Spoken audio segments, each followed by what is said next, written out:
Assalamualaikum warahmatullahi wabarakatuh. Di antara perkara yang terindah dalam suratul Kahf adalah kalimah falyanzur ayyuha azka ta'aman. Maka hendaklah salah seorang daripada kamu ini pergi ke bandar dan mengenal pasti apakah makanan yang paling halal untuk dimakan. Ini adalah ucapan salah seorang daripada pemuda Al-Kahf apabila kesemua mereka, ketujuh-tujuh pemuda ini bangun daripada tidur mereka 300 tahun lebih. Dan apabila mereka bangun, mereka berada dalam keadaan yang terlalu amat lapar. Lalu dipesan oleh salah seorang, mungkin ketua mereka, untuk salah seorang, dan tidak perlu semua sekali, salah seorang memadai untuk pergi mencari makanan yang halal di bandar. Kita perlu memahami bahawasanya apa yang berlaku apabila mereka dibangunkan daripada tidur adalah aksi-aksi wazidnahum huda. Aksi-aksi yang Allah nak tafsirkan kepada kita apa sifat pemuda-pemuda yang zidnahum huda, yang Allah tambah-tambah, Allah ganda-gandakan petunjuk kepada mereka. Maka di antara ciri-ciri orang yang telah mendapat petunjuk daripada Allah adalah mereka sangat sensitif dengan makanan apa yang mereka makan. Penggunaan perkataan nazara, falyanzur adalah menunjukkan supaya pastikan kamu selidik, kamu cari dengan hati-hati apakah makanan yang halal untuk dimakan. Apakah daging itu adalah daripada haiwan yang disembelih dengan cara syarak ataupun tidak. Ini menunjukkan pemuda-pemuda ini telah bangun di zaman yang mereka menyangka mereka bangun pada zaman mereka ditidurkan, iaitulah di zaman jahiliah. Di zaman makanan halal sangat sukar untuk ditemui kecuali seseorang melakukan nazara, melakukan falyanzur, melakukan siasatan dengan teliti dan rapi. Jangan dibeli dan dimakan begitu sahaja. Ini adalah isyarat kepada kehidupan di akhir zaman, di mana kita akan diuji Allah dengan industri pemakanan, dengan makanan-makanan yang kita sangka halal tetapi sebenarnya bercampur aduk antara kehalalan dan keharamannya. Kemudian yang paling penting adalah azka ta'aman. Ibnu Abbas radhiyallahu anhu berkata, ia bermakna makanan yang halal. Azka artinya makanan yang suci, maknanya halal. Ta'aman, perkataan ta'am adalah bermakna makanan yang memadai. Kerana kalau dibandingkan dengan perkataan Ma'idah, Ma'idah adalah makanan-makanan yang jarang kita merasainya, tetapi sekali-sekali kita mahu merasainya. Namanya jamuan, Ma'idah. Tetapi bila pemuda-pemuda ini berkata falyanzur ayyuha azka ta'aman, ta'aman menunjukkan pemuda-pemuda ini sangat mementingkan makanan sedikit pun tak apa, yang penting halal. Jadi ini menjelaskan kepada kita ciri-ciri orang yang mendapat petunjuk dari sisi Allah. Wazidnahum huda adalah mereka yang percaya makan banyak ini ada mudaratnya. Biarlah makan itu sedikit tetapi ada barakahnya. Biarlah makanan itu satu talam sekalipun tetapi kita bahagikan kepada sahabat-sahabat kita yang bertujuh.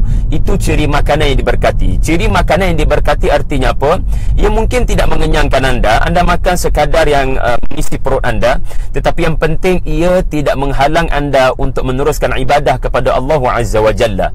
Jadi apabila pemuda-pemuda ini berkata carikan kepada kita ini makanan yang memadai hanya untuk menghilangkan kelaparan kita, maka mereka percaya lapar dahaga boleh diatasi hanya dengan Allah menghilangkan lapar dan dahaga. Makanan, minuman hanya asbab. Lalu mereka percaya alladzi at'amahum min ju', yang menghilangkan kelaparan dan kedahagaan hanyalah Allah. Makanan hanya asbab. Jadi satu perkara yang indah, suratul Kahf bermula dengan nikmat Al-Quran diturunkan. Tiba-tiba ada babak pemuda bangun daripada tidur dan mereka hanya menitik beratkan makanan itu sedikit pun tidak mengapa, kerana mungkin kedudukan kewangan mereka yang tidak memadai untuk membeli sebanyak mungkin makanan. Maka yang penting makanan yang sedikit itu diberkati.